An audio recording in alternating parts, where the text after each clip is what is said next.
Baiklah, selamat pagi untuk kita semua. Perkenalkan nama saya Wenika Joyita dengan NIM 22181. Sekarang saya akan membahas mengenai gangguan berbicara dan berbahasa. Nah, gangguan berbicara dan berbahasa ini ada dua masalah. Ada masalah berbicara dan masalah bahasa. Masalah berbicara itu meliputi gangguan artikulasi, gangguan suara, dan gangguan kelancaran. Sedangkan masalah bahasa itu kesulitan dalam menerima informasi dan mengungkapkan pikiran.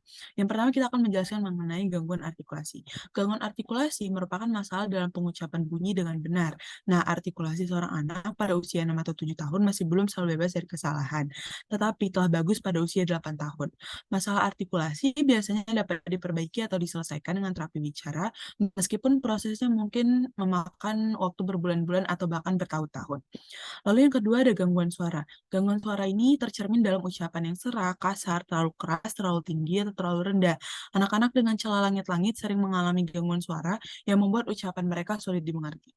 Nah, lalu ada gangguan bahasa khusus atau SLI. Gangguan bahasa khusus atau SLI ini melibatkan masalah perkembangan bahasa tanpa kesulitan fisik, sensorik, atau emosional. Dalam beberapa kasus, gangguan ini disebut sebagai gangguan perkembangan bahasa. Identifikasi awal SLI penting dan biasanya dapat dilakukan secara akurat pada usia 5 tahun dan dalam beberapa kasus lebih awal. Anak-anak dengan SLI memiliki masalah dalam memahami dan menggunakan kata-kata dalam kalimat. Lalu ada gangguan kefasihan atau gangguan bahasa itu.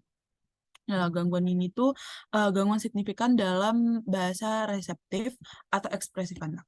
Bahasa reseptif itu melibatkan penerimaan atau pemahaman bahasa. Bahasa ekspresif melibatkan penggunaan bahasa untuk mengekspresikan pikiran seseorang dan berkomunikasi dengan orang lain. Lalu ada gangguan kefasihan. Gangguan kefasihan itu sering melibatkan apa yang biasa disebut dengan gagap. Nah, gagap itu terjadi ketika ucapan anak memiliki keraguan-raguan, perpanjangan, atau pengulangan yang spasmodik. Baiklah, sekian dari saya, akan dilanjutkan oleh rekan saya.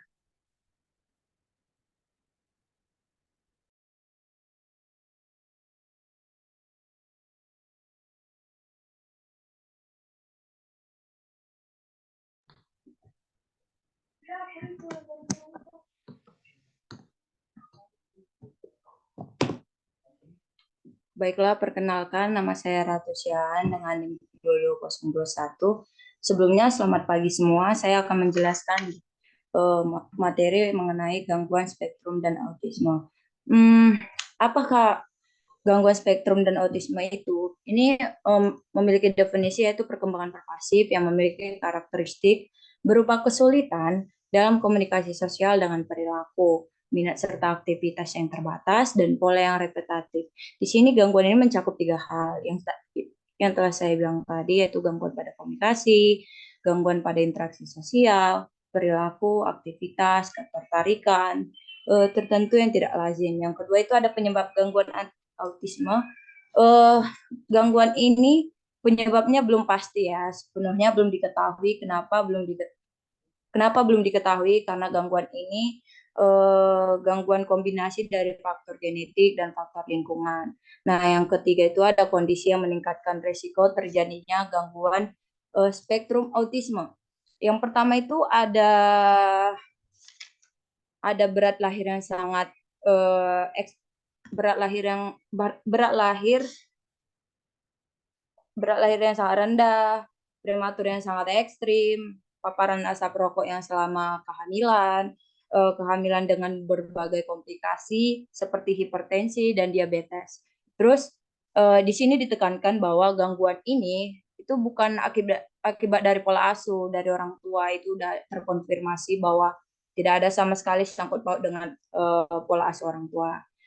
Terus terapi yang dapat digunakan pada anak untuk mengurangi, kalau bisa kita bilang itu mengurangi lah ya gangguan spektrum dan autisme ini. Yang pertama ada terapi perilaku, dan yang kedua ada terapi integrasi sensori. Terus yang selanjutnya ada terapi dengan obat hanya diberikan untuk beberapa gangguan. Jadi terapi obat ini diberikan kepada anak yang telah masuk ke dalam terapi perilaku.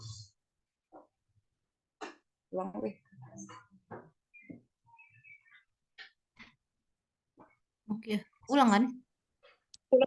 Ulang dari bagian mau aja atau gimana?